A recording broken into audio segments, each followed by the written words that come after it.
Assalamualaikum warahmatullahi wabarakatuh. Hadirin dan hadirat, muslimin dan muslimat sekalian, marilah sama-sama kita bagi menyempurnakan kuliah subuh kita pagi ini dengan bacaan Ummul Kitab Al-Fatihah. A'udzubillahi minasyaitonir rajim. Bismillahirrahmanirrahim. Rahmanirrahim. Iyyaka na'budu wa iyyaka nasta'in. Ihdinas siratal ladzina an'amta 'alaihim.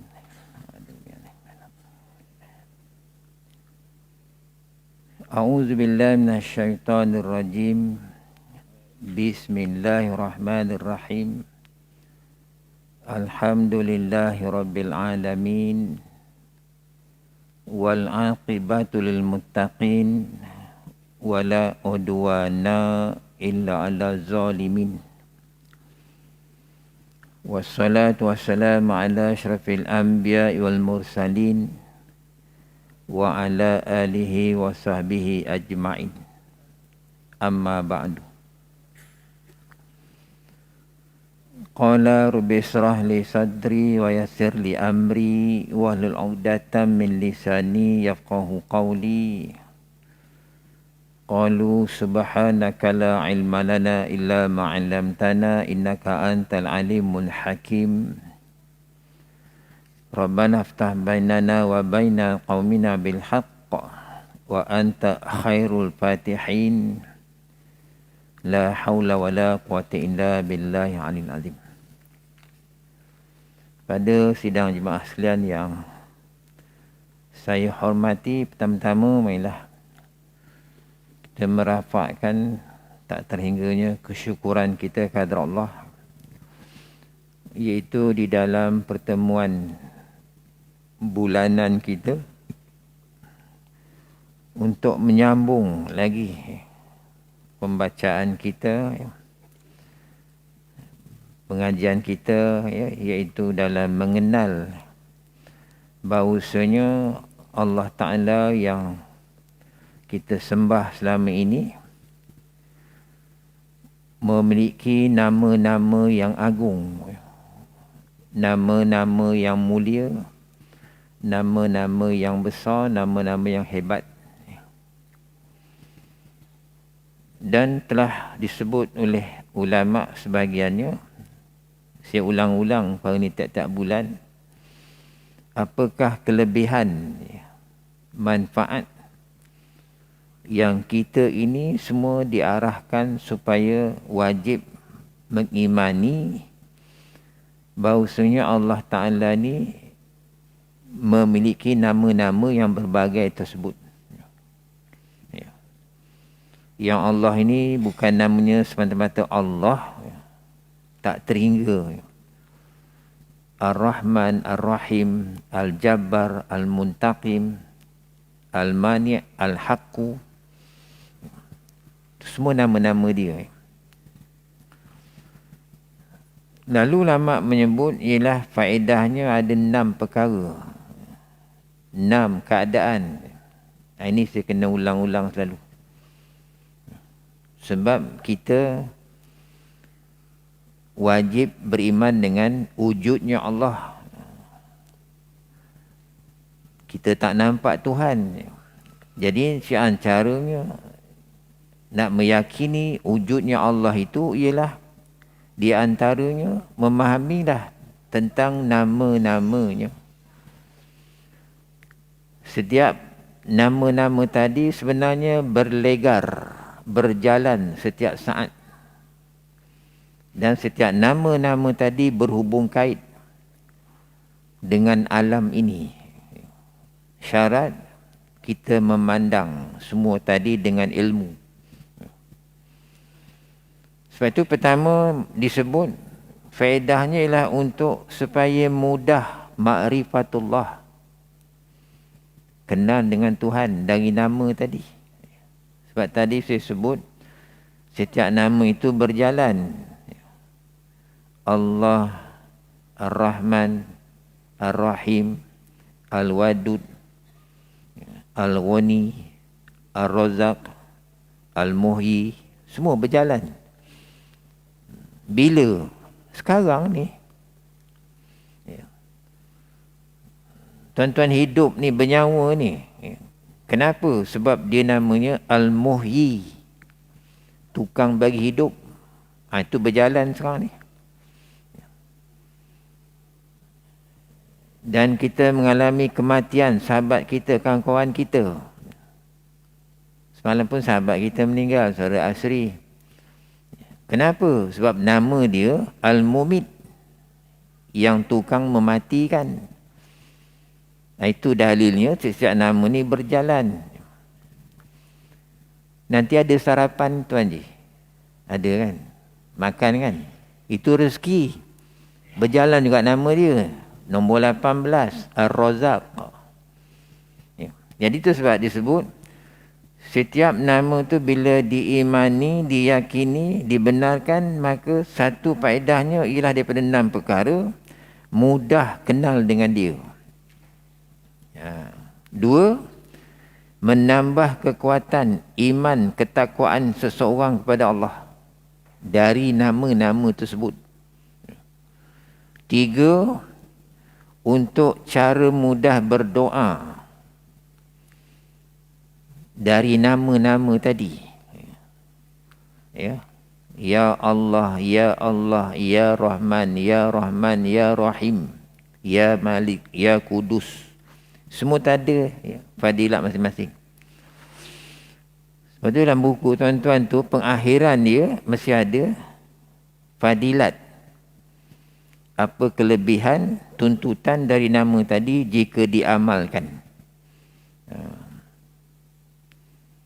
Tu ya. Kalau orang tanya mana dalil Quran, dari nama-nama ini boleh kita buat doa, permohonan hajat-hajat kita. Bacalah ayat penghujung 180 dalam surah Al-A'raf. Walillahil asma'ul husna. Yang ujung dia bunyi fad'uhu biha. Dengan nama itu gunakanlah untuk kamu berdoa, memohon satu hajat yang diperlukan. Dan jangan salah guna nama ini, kata Allah. Siapa yang salah gunakan dia, ingat Allah akan bertindak. Walillahil asmaul husna fad'uhu biha wa zarul ladzina yulhiduna fi asma'ihi sayujzauna ma kanu ya'malun. Itu ayat penuh dia. 4, untuk jadi tenang hati jiwa kita. Bila mana nama ini digunakan untuk zikir. Macam mana ayat Ar-Ra'd 28 sebut. Ala bizikrillah tatmainul qulub. Bukankah dengan zikir itu Allah menyebut akan menenangkan hati-hati kamu. Jadi kalau kita rasa susah hati, pilih mana-mana nama ni. Ada kelebihan dia. Ada pun yang kelima ialah untuk membesarkan Allah, mengagungkan Allah. Dan yang keenamnya menjadi pelindung diri kita di dalam menghadapi cabaran-cabaran, mehnah-mehnah, tribulasi-tribulasi yang ada di keliling kita ini. Menjadi pagar, menjadi pelindung atas satu musibah, balak dan sebagainya. InsyaAllah, alhamdulillah, pagi ini kita akan melangkah ke nama yang ketiga. Kalau buku yang saya lama ni muka surat 8. Tapi kalau yang baru sana dia tak sama ya. Kandungan sama, muka surat dia tak sama. Sebab cetakan baru tu harganya saya tak silap 40 ke 50. Ini cetak pertama saya beli RM12. Dah lusuh. Berbanding ya. Tak tahu berapa belas tahun yang lalu. Baik, sekarang kita tengok ya. Dia bila kita baca huraian ni, syarah ini, kata Syekh Abdullah Muhammad Salman, dia masuk dalam rukun yang kedua. Ya, memahami nama-nama tadi, kata ulama ada 3 rukun. Rukun makna tiang, ya, dasar. Kenapa perlu tahu rukun? Sebab bila tahu rukun ni memudahkan kita memahami setiap amalan kita buat. Macam tak lama lagi kita nak puasa kan, dia ada rukun. Siapa ingat berapa jumlah rukun puasa? Dah risau dah. Siapa boleh jawab? Kita puasa lama dah. Berapa jumlah rukun puasa, tuan-tuan? Diam semua. Senang je, 2 je kan banyak. Rukun puasa 2 je. Rukun ini 3, itu 2. Pertama niat, kedua jaga. Jangan batalkan puasa. Itu rukun. Macam rukun mandi hadas besar, 2 je. Niat dengan meratakan air. Habis. Ini 3. Mana dia? Pertama rukunnya mengimani nama tersebut. Membenarkan, meyakini benar Allah itu Ar-Rahim. Ini nombor 3. Sehingga disebut dalam Quran, kalau kita bilang, kalimah Ar-Rahim disebut sampai 800 kali. Siapa rajin pagi ni kira tengok. Rajin. Kira ya, 800. Yang kedua rukunnya ni dia, yang kita baca ni, yakni mengimani syarah dari nama, kata ulama tadi. Mana dia? Ini dia. Dialah itu Ar-Rahim, disebut dengan maksud dia penyayang, pengasih. Antara nama Allah yang paling banyak disebut dalam Quran, yakni selepas nama Allah disebut nama Ar-Rahim. Ar-Rahim bermaksud dialah beri rahmat yang besar, yang tak dapat dinilai, dikira, dengan seluruh harta, kekayaan, rahmat yang kekal dan abadi. Siapa dia yang beri? Allah. Itu cara memahamkan dia. Itu syarah dia.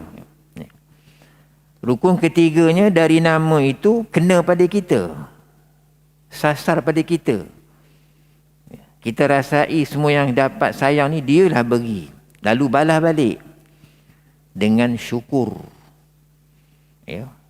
Nampak terima kasih kita dengan dia. Dibalasi dengan taat.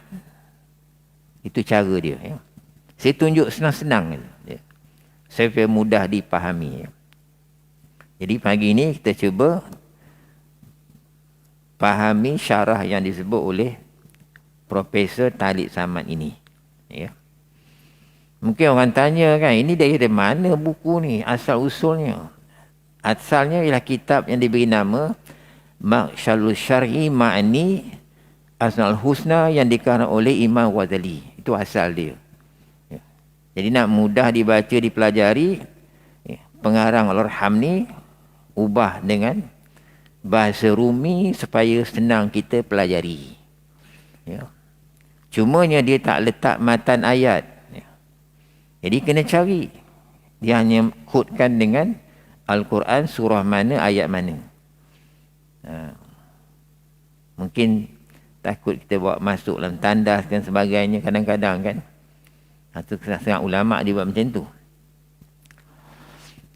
Kerana Ar-Rahim dia sebut sini, dialah Allah yang beri rahmat yang besar, yang banyak. Ya. Yang kata ulama' ini tak boleh nak nilaikan kehebatan sayangnya Allah kepada kita. Rahmat ni mana dia? Ni bila masuk rukun ketiga, ambil fahamkan. Mana kita hidup ni dari dia. Ni dia sebut. Rahmat yang bukan sakat hidup saja. Susunan tubuh badan kita. Makan minum kita. Kesihatan kita. Kaya kita. Dan lain-lain lagi. Tetapi rahmat-rahmat yang agung itu merupakan keimanan. Cumanya nak faham gini ya. Kalau rahmat berlaku atas dunia, semua dapat. Tapi kerahiman Allah tidak. Hanya untuk orang mukmin dia berlaku di akhirat. Dalil di mana? Sebab tu orang mukmin, orang beriman, orang bertakwa, Allah sayang lalu diberinya syurga. Orang kafir tak. Ulama kata gitu. Rahmat berlaku semua sekali. Yang kafir pun dapat. Lepas tu ada semua ni ya. Sihat, makan, minum, kaya. Orang kafir pun dapat. Tapi kerahiman tak.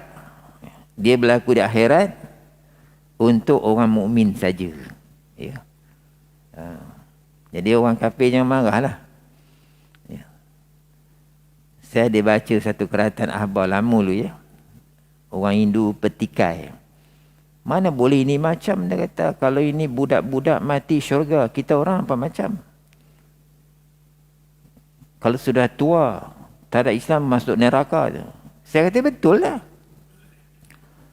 Kalau budak-budak yang bukan Islam meninggal dunia, memang dia ahli syurga. Sebab masa itu dia belum ada taklif. Apa mentaklif? Dibebani dengan syariat.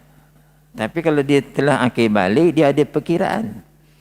Dia petikai pula. Ada seorang Hindu suka sembang dengan saya.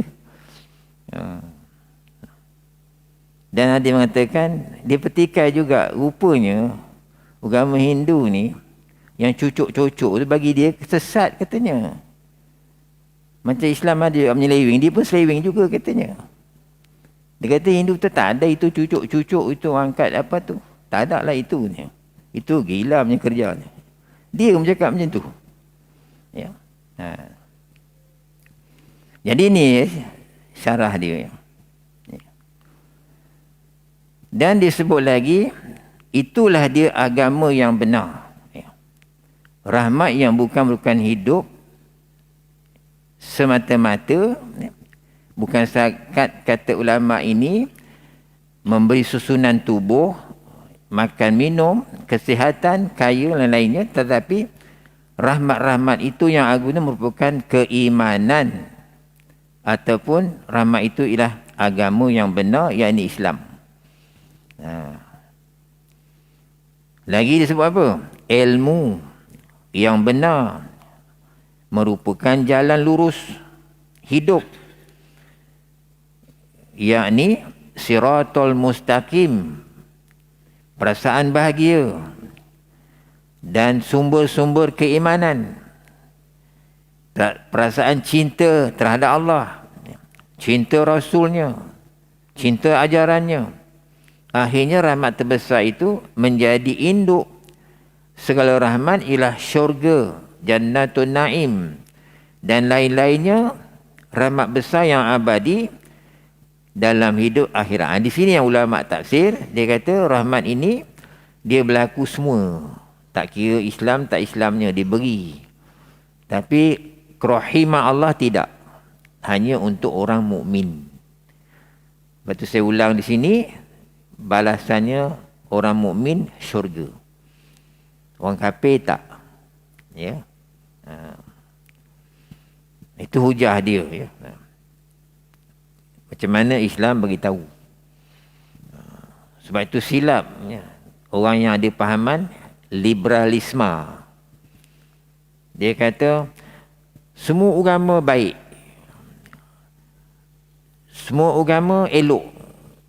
Semua agama syurga. Bohong. Syurga yang mulia yang ultima Islam saja. Lain pada Islam tertolak. Dalil Qurannya Ali Imran 85. Wa may yabtaghi al-islam dinan fala yuqbala min. Siapa yang cuba ambil daripada Islam sebagai agamanya, tertolak. Allah tak terima. Ya. Betul salah fahaman liberalisme tu. Dia kalau bagi saya, istilah jauhnya fahaman gobloklisme. Betul?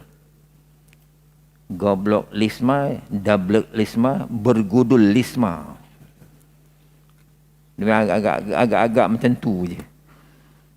Tu saya punya tafsiran. Tuan-tuan nak terima, tak terima, terpulang. Boleh? Gobloklisme, dablelisme, lagi satu dia apa? Bergudulisme. Dia syurga ni tak orang beriman saja. Kalau orang kafir, kalau dia taubat, Allah terima taubatnya, yes. Kalau mati kekafirannya, tak ada. Kita kena yakin itu. Sebab ini akidah. Syurga bukan boleh suka-suka kita nak dapat. Harganya mahal. Sehingga saya jelaskan malam tadi di Petaling Jaya, saya kata tengok ayat At-Taubah, ayat 111. Mana ayat 111. Allah bagi kita ni syurga, dia beli kita dengan perjuangan. Dengan nyawa, harta benda dalam jihadnya. Baru dapat syurga. Cuba baca ayat tu, baca tafsirnya. At-Taubah ayat 111. Pak malam tadi baca kitab tesis yang dibuat oleh Al-Arham, ya, Dr. Fatiakan, Madza Yani Intima il-Islam. Dalam tu sebut macam tu. Ya. Itu yang dibincangkan malam tadi. Tahu bertahun dah tak habis-habis. Daripada masjid yang lama sampai masjid yang baru. Saya ingat dah 10 tahun lebih tak habis, ya, baca kitab. Ya. Sehingga buku tu kalau kita ingat balik sejarahnya, telah diterjemahkan dalam banyak bahasa, dipakai seluruh dunia. Dan saya berpeluang dengar sendiri pengarang kitab tu. Dr. Fatiakan sebelum dia meninggal, saya dengar ceramah dia. Ya, orang jemput dia datang KL, saya pergi. Ya. Tu. Inilah, ya, syarah yang disebut oleh pengarang. Ya. Dialah yang selalu beri rahmat. Dialah yang beri kesenangan. Ya.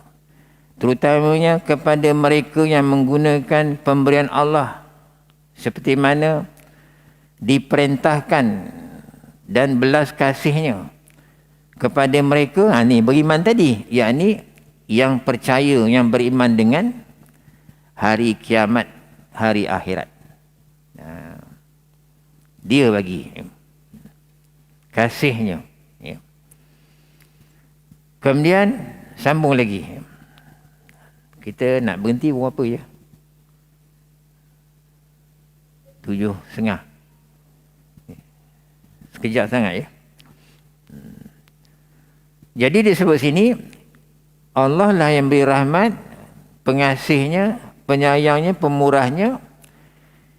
Dia beri rahmat kepada hamba-Nya, ya, bukan saja setakat hidup, ya, bukan setakat kesihatan tubuh badan, malahan isteri, anak-anak dan sebagainya. Sebab tu kata pengarang, seperti dikatakan tadi, rahmat yang lebih besar dari Allah itu ialah iman. Itu paling besar. Ya. Kemudian ilmu, pengetahuan, perasaan cinta pada Allah, cinta Rasulnya, dan lain-lainnya. Rahmat yang bersifat kekal abadi. Kenapa kekal abadi? Sebab balasannya syurga. Bila duduk kat syurga, di sana kekal abadi. Jadi marilah sama-sama kita fahamkan ni, ya. Setiap tulisan yang dikarang oleh Al-Arham Talik Samad ini. Sebab tu rukun ketiga kata Syekh tadi, wajib dibenarkan, wajib diimani, wajib ia diyakini, daripada keterangan Ar-Rahim. Baik. Kita cuba tengok ya.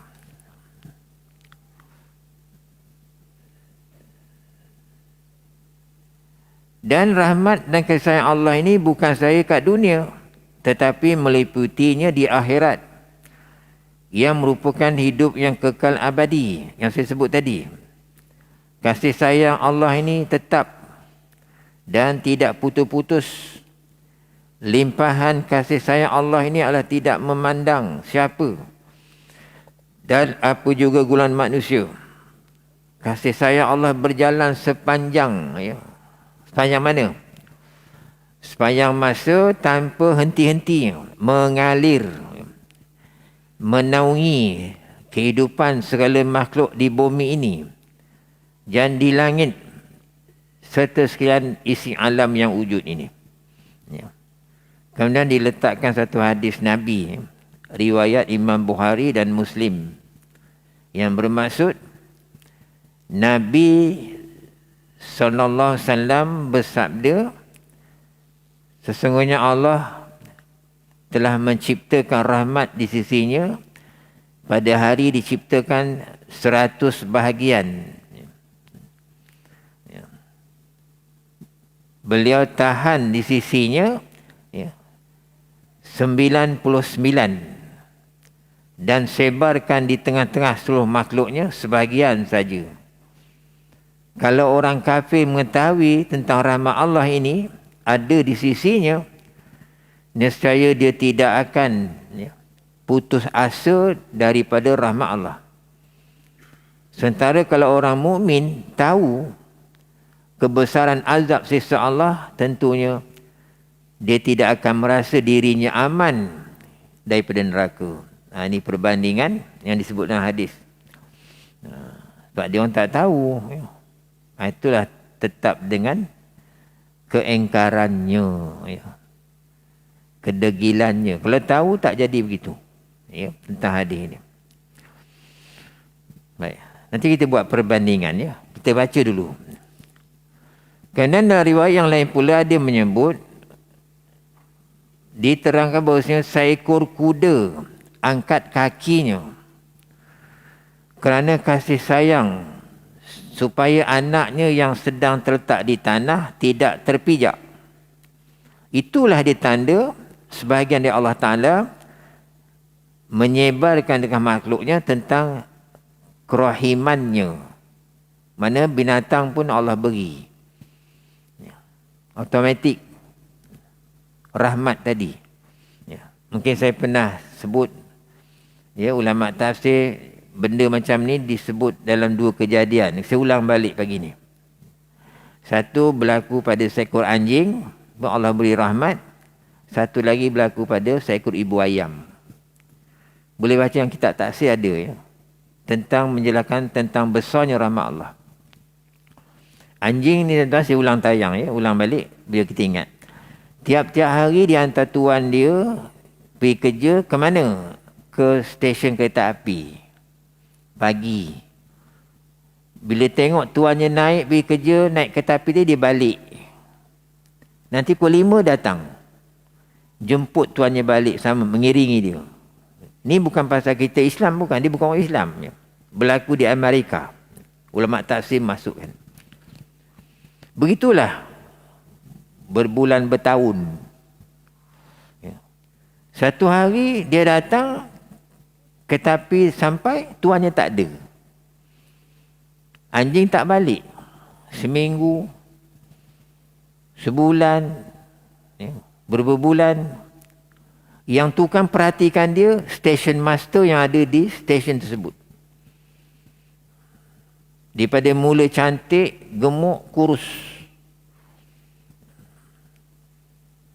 Station master letak makanan, dia tak makan. Sudahnya dia mati kat situ. Station master tu ambil, angkat, tanamkan sebelah tapi tadi, tanah kat belakang. Ulama tafsir. Dia kata apa ulama? Inilah tanda Allah campakkan rahmat walaupun pada binatang namanya anjing. Jadi kalau kita manusia tak ada rahmat, teruklah walaupun namanya Haji Rahmat.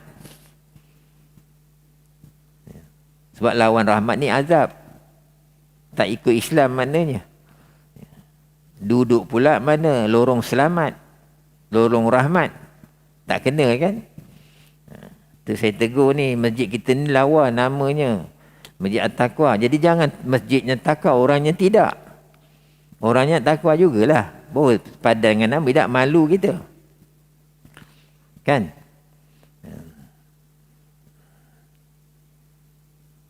Contohnya, kalau kita baca ayat Quran, surah Ali Imran, tadi saya baca ayat 85. Cuba baca ayat 683. Malu kita. Sebab apa? Semua yang Allah jadi patuh dengan Allah. Sama ada reda, tak reda, rela, tak rela, semua patuh. Yang tak rela, yang tak sujud ni, sebagian manusia dengan jin saja. Yang lain semua ikut. Itu ayat ni sebut. Afaghayra dinillahi yabghun walahu aslama man fis samawati wal ard tau'an wa qarha wa ilaihi yurja'un. Patutkah sesudah kamu mengaku, kamu terima perjanjian itu, kamu masih nak cari lain daripada agama Allah yang Islam? Padahal kepadanya lah tunduknya, taatnya seluruh makhluk yang ada di langit di bumi, sama ada dengan secara sukarela atau terpaksa, dan kepadanya lah mereka dikembalikan. Tuan-tuan dah tengok tafsir Ibnu Katsir dalam ayat ini, semua ikut. Malah orang kafir tu, diri dia tak ikut, tapi jantung dia, darah dia semua patuh dengan Allah. Sebab ulama kata, kalau semua tadi tak patuh, tak sujud, dia mati. Cuma kedegilan mereka tak nak Islam tu saja, tapi benda-benda lainnya, pergerakan dia semuanya sujud pada Allah. Macam saya bagi contoh, ya. Sebab benda ni tentang sujud ni semua yang tak nak ni, sebahagian jin dengan manusia saja, kita ambil pokok-pokok, semua sujud. Matahari, bulan, bintang, semua ikut patuh Allah. Sehingga saya kata buah manggis tu, dia tak pernah jadi kalau kita kira tampuknya 5, ulasnya 6, takkan jadi. Tampuk 5 isi ulas mesti 5. Mana bertepatan ayat ini. Jadi kenapa kita tak nak ikut? Sedangkan semua sujud. Ya. Baik, satu ayat lagi. Ya. Contohnya dalam surah An-Nahli. Ini pun saya pernah sebut. Iaitu tentang Allah menyebut bayang-bayang. Bayang-bayang pun sujud. Ya. Kepada Allah. Ya. Contohnya ayat yang berbunyi, awalam yarau ila ma khalaqallahu min syai' yatafayyau zilaluh anil yamini was syama'il sujadan lillah wa hum dahirun. Kata Allah, kamu tak tengok tak aku buat bayang-bayang? Kadang-kadang dia miring, condong ke kanan, condong kiri. Kenapa dia begitu? Kata Allah, dia sujud, dia patuh dengan aku. Jadi kalau kita tak sujud, tak ikut Islam, kita malu sebab kita Allah bagi mata, telinga, kerahiman dia beri semua ni. Akal otak boleh fikir, sedangkan bayang-bayang tak ada. Buah manggis tak ada. Dia boleh ikut, kita tak boleh, macam mana? Gunung ganang pun ikut. Sampai Allah buat bandingan antara gunung dengan manusia.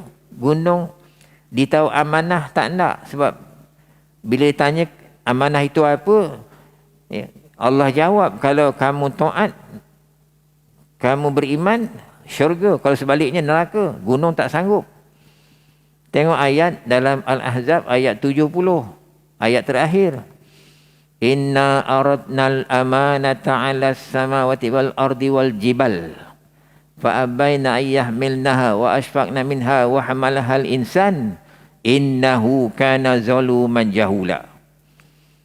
Sesungguhnya akulah tawar, kata Allah, gunung, amanah pada gunung, pada semua. Tak terima. Tapi bila bagi manusia, terima. Dah terima lah tak tunaikan. Kata Allah, bersangantanlah jahilnya, zalimnya manusia ni. Sekarang boleh buat ujian, bukannya susah sangat. Ini ada cahaya buat macam ni. Jari 5, bayang 5. Dia tak 6, tak 4. Mana bayang-bayang ini menuruti perintah Allah. Kita macam mana? Ya. Sebahagian saja nak Islam, yang lainnya tak nak. Menentang ada. Ya. Itulah. Macam mana kita nak balas tentang Ar-Rahimnya Allah pada kita, tentang semua nikmat yang diberi tadi. Ya. Ini yang disebut dalam hadis tadi. Sehingga diceritakan kuda tu pun, binatang pun Allah bagi rahmat, kasih sayang dia. Yang ibu ayam tadi saya sebut tempoh hari kan, dia bawa anak dia cari makan, mungkin 5-6 ekor, tiba-tiba disambar di burung elang. Bawa lagi. Ibunya kejar. Walaupun pada adatnya memang takkan dapat, tapi dia usaha kejar tu, kata ulama, Allah campakkan rahmat rahimnya pada dia. Walaupun namanya binatang. Memang tak dapat. Burung elang pegang anak ayam buat lari. Terbang kan. Ibu ayam kejar tu. Tak dapat. Sifat dia mengejar tu rahmat. Ya. Itu ulama ulas. Ya. Dalam kitab tafsir yang saya baca. Kemudian ya, ada lagi ya, dalam satu hadis kudusi ya. Hadis kudusi maknanya Nabi bersabda, Allah berfirman. Itu mana hadis kudusi? Maksudnya Anas ya, radhiyallahu an berkata, Nabi bersabda, Allah berfirman. Macam mana bunyinya? Maksudnya berfirman Allah Ta'ala di hari kiamat, dekatlah kamu kepadaku berkasih-kasihku. Maka bertanya malaikat, siapakah yang berkasih-kasihmu, wahai Tuhan? Maka dijawab, ialah para orang Islam yang fakir miskin. Maknanya Tuhan, fakir miskin ni Allah sayang. Ya. Bukan mana kaya pun tak ya. Tapi ingatlah, kalau fakir miskin pun menentang Islam pun Allah benci. Fakir miskin yang beriman. Kaya pun begitu, kaya yang beriman. Ya. Bukan mana, ya, bila fakir miskin ni semua Allah tak. Ya. Sebab yang menyebabkan dia fakir miskin, Allah juga yang beri, nak uji dia. Ya. Bukan saja kan. Ya. Kaya pun begitu, nak uji juga. Ya. Itu. Kemudian firman lagi, setelah didekatkan tadi, mereka ya, didekatkan kepadanya. Nya ni mana Allah. Allah berfirman lagi, sesungguhnya aku tidak menjauhkan dunia daripada kamu kerana kerendahan kedudukan kamu itu di hadapan aku. Akan tetapi dengan itu aku hendak lipat gandakan kemuliaanku bagimu pada hari ini. Mana Allah bagi miskin tadi, susah tadi, nak uji ya. Nak test kita ya. Maka mintalah apa yang kalian kendaki hari ini. Kemudian dimasukkanlah mereka itu dalam syurga 40 musim, yakni tahun sebelum para orang kaya masuk. Ini juga dalil Allah itu kasih kepada orang yang fakir, orang yang miskin. Tapi dengan syarat yang saya faham, biarlah fakir miskinnya beriman. Ya. Jangan pula dahlah miskin, ya, fakir, semayang tanda, ya, bukan aurat sana sini, bukan itu. Ya. Susah tapi tetap beriman. Sebab itu kaedahnya senang je. Kita kaya ke miskin ke, berimanlah. Islamlah, insya-Allah. Semua tu ada kelebihan dia. Ya. Kalau miskin kaya pun kalau lupa daratan, lupa lautan, masalah. Ya. Ini kena betul ni pegangan kita ni. Ya. Baik. Perbandingan ya. Saya suka bicara benda macam ini, banyakkan ni tafsiran ulama yang lain ni. Macam mana ulama lain sebut. Ya. Di antara salah satu susunan nama-nama Tuhan dalam Asmaul Husna ialah disebut Ar-Rahim, kata orang ni. Ya. Kemudian salah satu dalil Quran menyebut Allah itu Ar-Rahim ialah dalam soal Hijr ayat 49. Nabi ibadi inni anal ghafurur rahim. Khabarkanlah pada hamba-hambaku, ya Muhammad, bahwasanya akulah yang Tuhan Maha Pengampun dan akulah Tuhan yang Maha Penyayang. Maka kata ulama tafsir ini, nama Ar-Rahim juga biasa disebut dengan digandingkan Ar-Rahman. Sebab itulah Ar-Rahim juga kerap dianggap sebagai kelanjutan dari sifat Ar-Rahman. Ya. Misalnya kita membaca basmalah, ya, digandingkan Ar-Rahman Ar-Rahim. Ya. Bismillahirrahmanirrahim. Di sana ada kalimah Ar-Rahman Ar-Rahim. Dengan nama Allah yang Maha Pengasih, Maha Penyayang. Yang keduanya, yang pengasih, yang penyayang. Itu. Jadi Ar-Rahim maknanya pengasih, penyayang. Jadi berdasarkan dua dari di atas, terlihat Ar-Rahim itu artinya ada yang pengasih.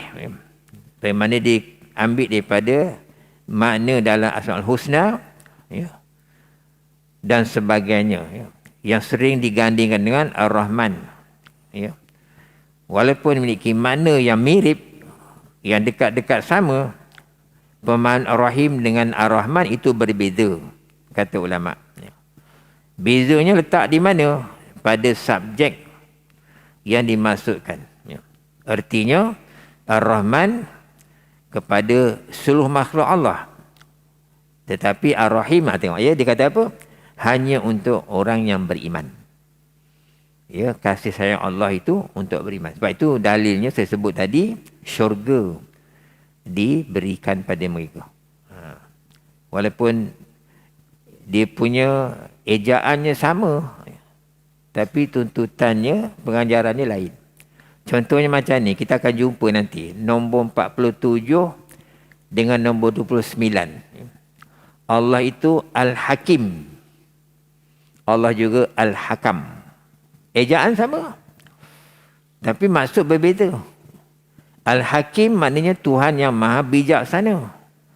Al-Hakam maknanya Tuhan yang menentukan hukum. Hukum yang bijaksana. Mana dia? Dia adakan hukum, katalah hududnya, kisahnya, hal haramnya. Itu minyak hukum yang bijaksana bagi Allah kerana menyelesaikan masalah. Kemudian Al-Hakam, dia tentukan hukum tadi. Maka kita macam mana? Turutilah hukum tadi dengan melaksanakannya. Itu sekaligus masuk pada rukun yang ketiga. Boleh? Boleh faham ya? Saya sebut benda senang nak faham ya. Cukuplah sekat ni ya.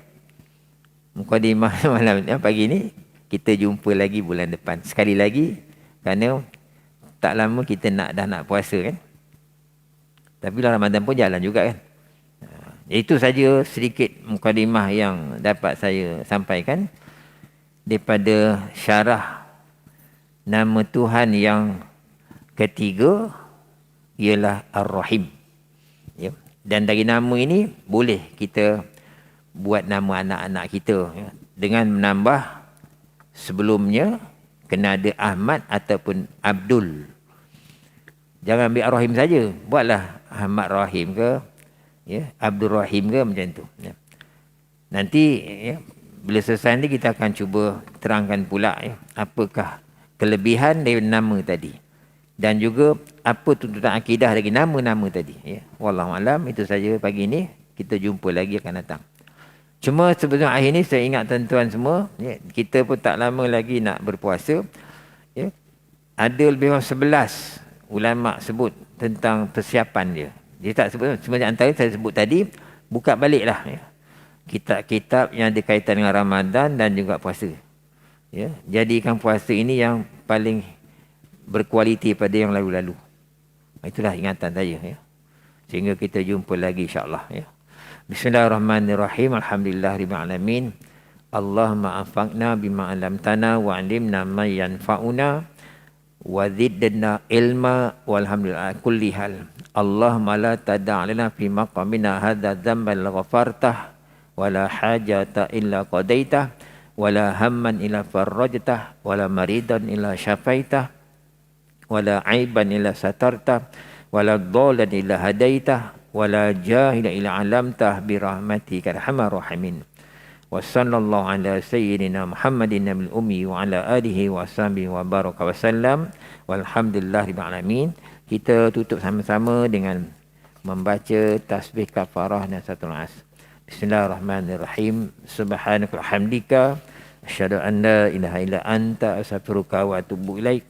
Bismillahirrahmanirrahim. Wal 'asri innal insana lafi khusr illal ladzina amanu wa 'amilus solihat wa tawassaw bil haqq wa tawassaw bis sabr. Assalamualaikum warahmatullahi wabarakatuh.